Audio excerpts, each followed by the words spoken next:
Okay, so the next movie I want to discuss is Palestine 36. It was really important for me that I watched this movie at the film festival for a number of reasons, and I have to say, I was really happy that I got to see it. I really did enjoy this movie. Palestine 36 is Anne-Marie Jassier's historical drama centered on 1936 mandatory Palestine. This is roughly 14 years after the Ottoman Empire collapsed. The film focuses in on a unified Palestinian uprising and rising Jewish immigration, intensifying conflict under British colonial rule. So, in terms of what happens, we are immediately transported into a very chaotic era for the region where you have Ottoman influences. You also have the British who are trying to impose colonial rule. In fact, Palestine was considered a British mandate at the time. You also have the arrival of European Jews who are fleeing the Nazi regime in Germany. And the film focuses on a character called Yusuf, who is from a rural part of Palestine. And we see that he's drifting between his rural home and the cities of Palestine, including Jerusalem, and also for a small period, I believe, in Ramallah. And what happens throughout the movie is we see more and more Jewish people arriving, and we see that the Palestinian people are being essentially coerced by the British to cede land under the guise of compromise, basically, under the guise of, well, you're part of the British Empire now, and you need to help us help them, basically. But at the very same time, while that's happening, we see that the Palestinian people are becoming increasingly frustrated by worsening abuses, colonial abuses by the British. And the entire movie explores this very complex, a very tragic history. The thing I love the most about this movie, which I wasn't expecting, was the extent to which the movie focuses in on the British colonial impact here. As someone who grew up in the UK and has very much been exposed to many, British media forms and such, I can't actually tell you that I've seen so many films or even TV shows that show the true extent of British colonial rule. And even in the UK, a lot of people still think that colonialism was just building roads and building schools for people. But this movie completely destroys that narrative.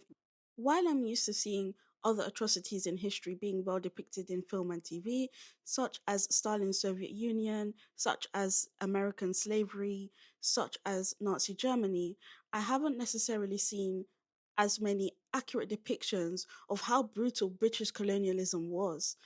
I really did enjoy seeing somebody depict British colonial officers with the same grotesqueness and same ugliness that we're used to seeing with other types of empire and abuses throughout history. It's something I don't think I've seen it done to this extent before.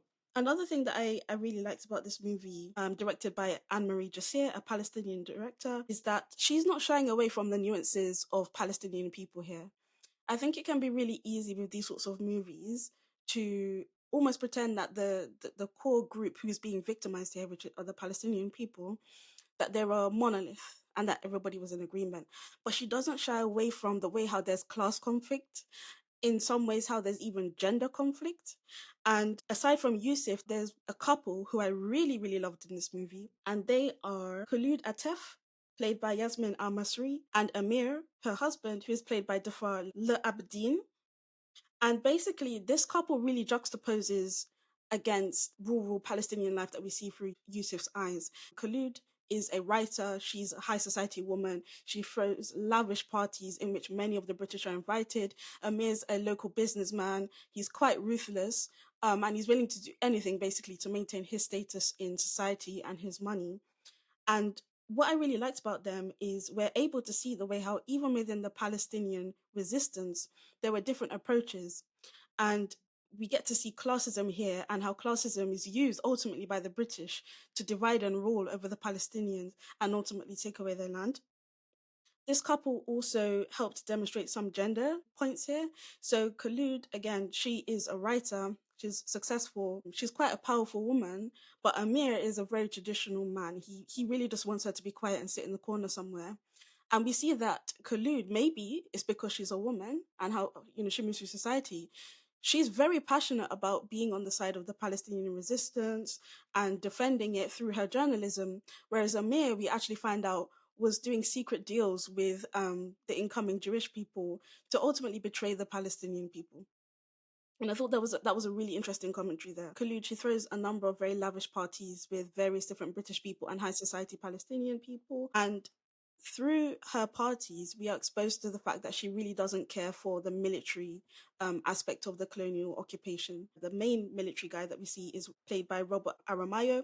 We know him from Behind Her Eyes. Do you remember the guy who, um, the one who's responsible for the twist, basically?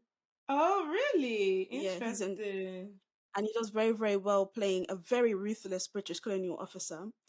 And he perfectly embodies the violence of the empire at the time. Just to give an example of some of the violence that we see, at one point we see a young Palestinian man who's tied to the front of a vehicle and is used as a human shield. We see community members being forced at gunpoint to expose resistance soldiers. There's a father who's forced to expose resistance weapons to save his son, and then is immediately killed. We also see Palestinian families being rounded up, caged, and left in a hot sun with no water.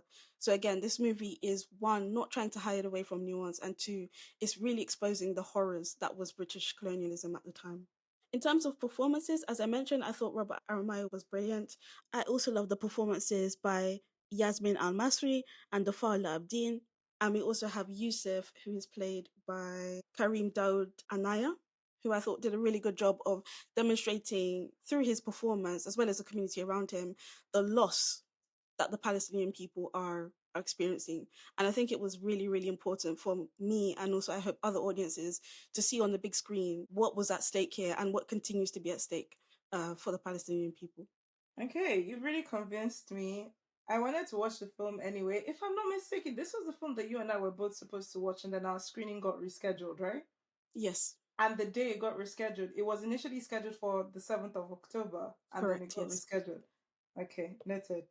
I really do want to watch. I'm going to do whatever I can to see it. I have noticed that after that snafu, that BFI has been platforming it a bit more on their page. I saw them posting today about it coming out in cinemas in the UK at the end of the month and stuff like that. So I guess I'll Mm-hmm. give them that. I know the film was directed by a woman, which I love to see.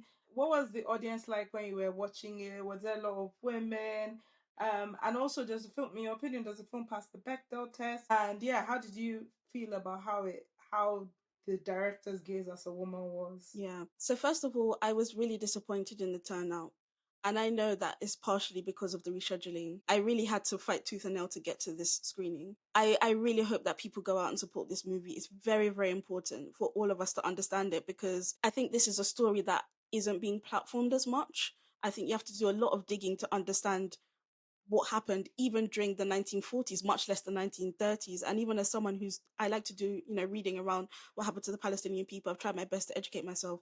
And this movie has still taught me so much that I've continued to dig into since watching. When it comes to the Bechdel test, first of all, it definitely passes. Second of all, when it comes to the female gaze, it was one of the things that immediately woke me up in the cinema. Because Oh, as soon as you sit down and we get into the movie, we see a woman wearing um, men's clothing, right, of the time, and she's wearing an Ottoman hat. She's wearing her husband's clothes, basically. And we immediately get into a sequence where she's explaining that, I'm an intelligent woman, I'm a writer, I'm a journalist, I'm all of these things. So I need to wear men's clothes for me to get into my flow mode. So it's just some very interesting stuff right off the bat. And then shortly after that, we see Amir come into the picture. And again, I do think the dynamic between these two was really what it helped me to understand so much of the context.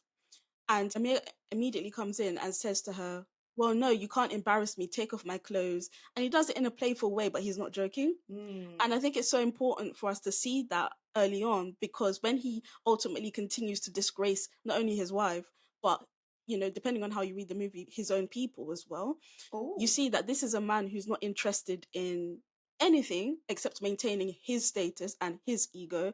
And I think it's such a current and important depiction of why these men are very, very dangerous in real life. very intriguing. I really, really want to watch it. I'm going to do my best to watch it as soon as I can. Definitely should. Thanks for going deep with us. Like us on YouTube, Spotify, or wherever you're streaming this from. Thanks for listening. We'll speak to you next time.